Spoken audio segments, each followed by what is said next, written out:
Assalamualaikum warahmatullahi wabarakatuh. Pada hari ini kita akan lanjutkan dengan judul masih berkaitan dengan susunan seri paralel resistor. Nah, anak-anak ibu perhatikan halaman 14 pada buku paket kalian. Untuk bagian yang pertama yang kita bahas adalah berkaitan dengan susunan seri resistor. Pada rangkaian seri resistor, kalian tahu bahwa rangkaian ini adalah rangkaian yang tidak bercabang. Artinya, kita lihat ada beberapa prinsip pada susunan seri. Yang pertama, keluar arus yang mengalir pada tiap resistor besarnya selalu sama, atau besar I total nilainya sama dengan arus yang mengalir pada R1 juga sama dengan arus yang mengalir pada I2. Kemudian lagi, tegangan pada rangkaian seri nilainya sama dengan jumlah tegangan tiap resistor, karena fungsi tegangan pada rangkaian yang disusun sebagai seri adalah sebagai pembagi tegangan, atau kata lainnya disebut dengan voltage divider. Nah, artinya kalau kalian lihat di halaman 14 bahwa V total itu nilainya sama dengan hasil penjumlahan dari masing-masing tegangan yang mengalir pada hambatan yang berada pada rangkaian listrik. Selanjutnya yang kedua yaitu berkaitan dengan susunan paralel resistor. Kalian semua tahu bahwa hambatan yang disusun secara paralel merupakan hambatan yang disusun pada rangkaian yang bercabang, di mana kalian perhatikan halaman 15 pada buku paket bahwa ada beberapa prinsip utama pada susunan paralel. Yang pertama, tegangan pada ujung tiap resistor besarnya adalah sama, yaitu V1 sama dengan V2 sama dengan V pada rangkaian. Kemudian yang kedua, kuat arus pada rangkaian paralel sama dengan jumlah kuat arus melalui tiap resistor, karena fungsi dari arus pada rangkaian paralel tidak lain merupakan sebagai pembagi arus, atau yang disebut dengan kata lain current divider. Oke, kita masuki contoh soal pertama. Perhatikan pada rangkaian berikut ada 3 buah hambatan yang disusun secara paralel, di mana 3 buah hambatan ini dipasang atau dirangkai pada tegangan yang besarnya adalah 18 volt. Pertanyaan untuk soal yang pertama, bagian A, berapakah hambatan total? Nah, mengenai hambatan total ini kalian tahu bahwa untuk hambatan pengganti yang disusun secara paralel, kita tinggal hitung dengan mencari 1/R sama dengan 1/4 ohm ditambahkan dengan 1/6 ohm ditambahkan dengan 1/12 ohm. Kita samakan dulu penyebutnya menjadi 12 dibagi 4 di sini 3, ditambah 12 dibagi 6 di sini 2, ditambah 12 dibagi 12 di sini 1, ini baru 1/R. Nah, anak-anak, untuk mencari R-nya, maka kalian sudah tahu cukup kita kali silang, atau 12/6, sehingga hambatan totalnya adalah 2 ohm. Oke. Nah, selanjutnya untuk pertanyaan yang B, yang ditanyakan adalah berapakah kuat arus yang mengalir pada rangkaian. Berarti I totalnya yang ditanyakan. Nah, anak-anak ibu tahu bahwa sesuai dengan hukum Ohm bahwa arus yang mengalir itu sebanding dengan V, tapi berbanding terbalik dengan R. Oke, kita masukkan angkanya bahwa V di situ menunjukkan angka 18 volt dibagi dengan hambatan total tadi, karena ini adalah R total, berarti 2 ohm. Maka kita dapat bahwa arus yang mengalir pada rangkaian tersebut adalah 9 ampere.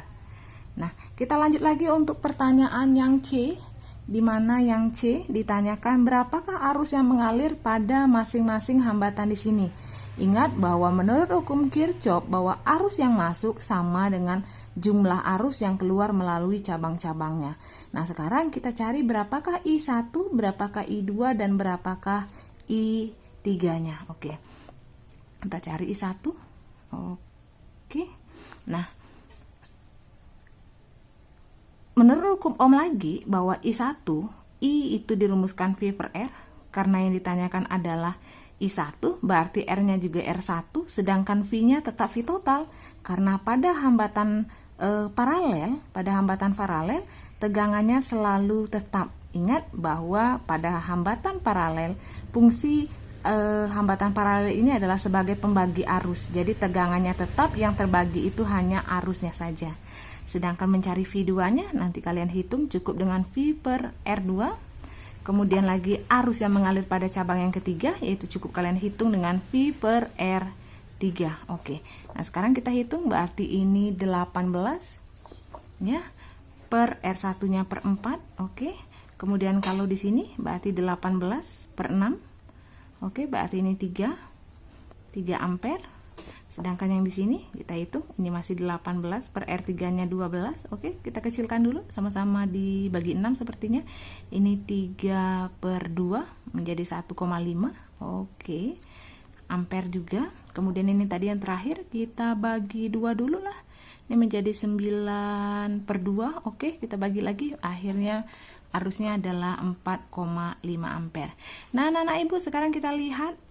Berarti I1 mengalir arus 4,5 ampere, I2-nya mengalir arus 3 ampere, dan I3-nya mengalir arus 1,5 ampere. Kalau arus-arus ini kita jumlahkan, maka akan kembali lagi ke arus total yang berjumlah 9 ampere. Ya, nak ya. Nah, sekarang kita lanjutkan untuk yang D. Berapakah tegangan yang mengalir pada masing-masing hambatan? Ingat loh bahwa pada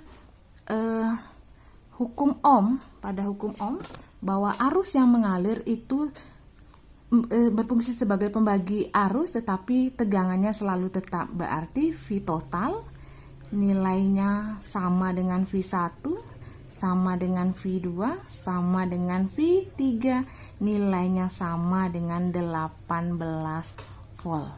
Ya, oke.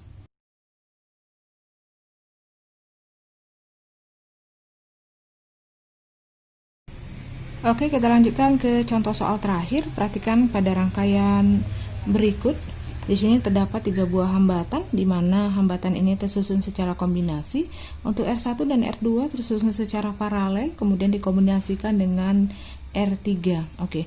Nah, apabila rangkaiannya seperti ini, maka yang harus kita kerjakan terlebih dahulu yang mana? Nah, lihat semuanya. Ketiga buah hambatan ini dirangkai pada sebuah tegangan yang besarnya adalah 24 volt.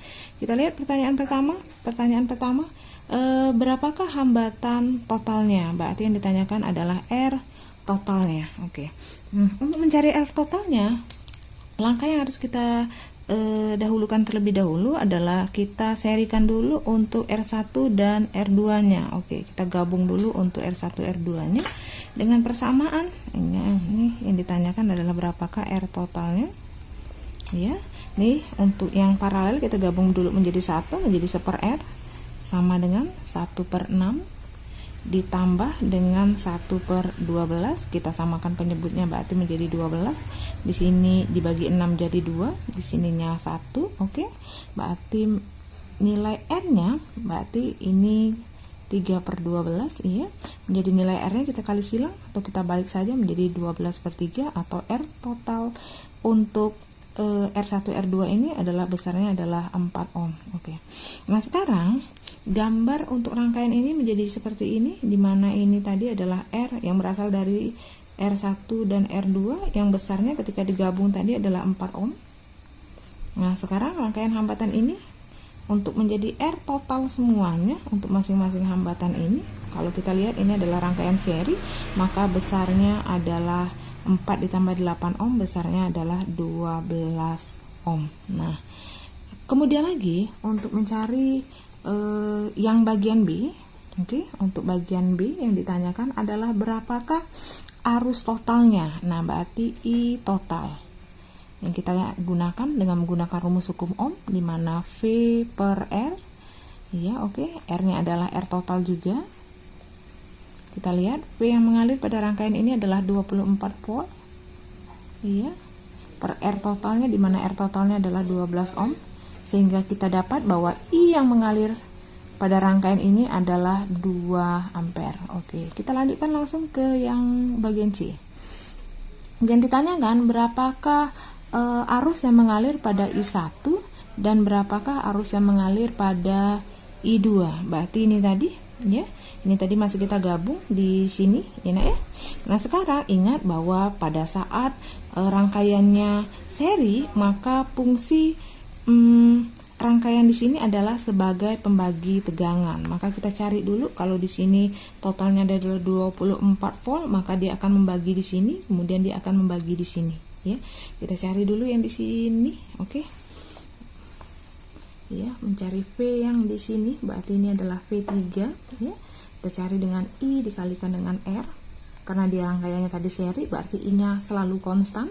I-nya tadi, I total yang mengalir adalah 2 ampere, berarti ini 2 dikalikan 8, berarti di sini nilainya adalah 16 volt, oke.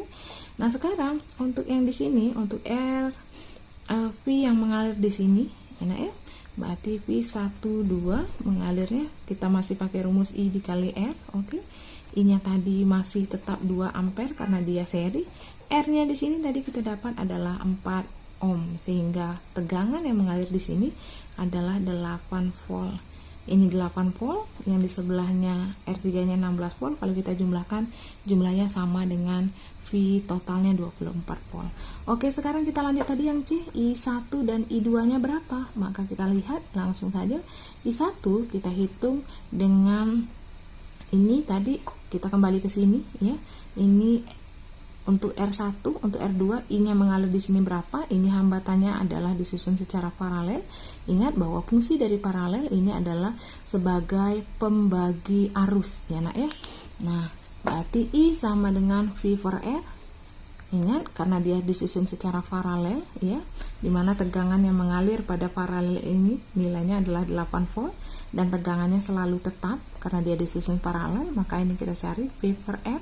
Di sini adalah 8, R-nya kita cari R1 karena yang ditanyakan adalah I1, ini besarnya adalah 6. Ya, ini berarti kita kecilkan menjadi 4 per 3. Oke. Nah, selanjutnya lagi untuk mencari I2. Oke, kita cari dengan V per R2. Ini adalah 8 per 12. Kita kecilkan sama-sama bagi 4 sepertinya. Ini 2 per 3. Oke, berarti arus yang mengalir di sini 4 per 3, yang di sini mengalirlah arus 2 per 3. Nah, kalau kita jumlahkan I1 dan I2, ya, 4 per 3 ditambahkan dengan 2 per 3. Oke, Ibu tulis di sini 4 per 3 ditambahkan dengan 2 per 3. Ini sudah sama penyebutnya, berarti 6 per 3 ya nak ya. Maka arus yang mengalirnya tetap bernilai 2 ampere, kembali lagi ke I total asal dari asalnya. Oke, sekarang kita masuk ke bagian terakhir untuk bagian D. Yang ditanyakan berapakah V-nya yang mengalir pada V1 dan V2 nya. Oke, sekarang kita lihat ke konsepnya bahwa untuk R1 dan R2 yang dicari V-nya ini tersusun secara paralel.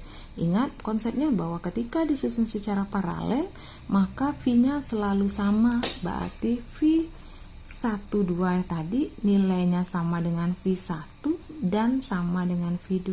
Kita lihat tadi V12 nya besarnya adalah 8 volt. Oke. Demikianlah pembahasan materi kita pada hari ini. Kita lanjutkan di pertemuan yang akan datang. Setelah ini silakan lihat folder di Google Classroom karena ada soal yang harus kalian kerjakan di situ.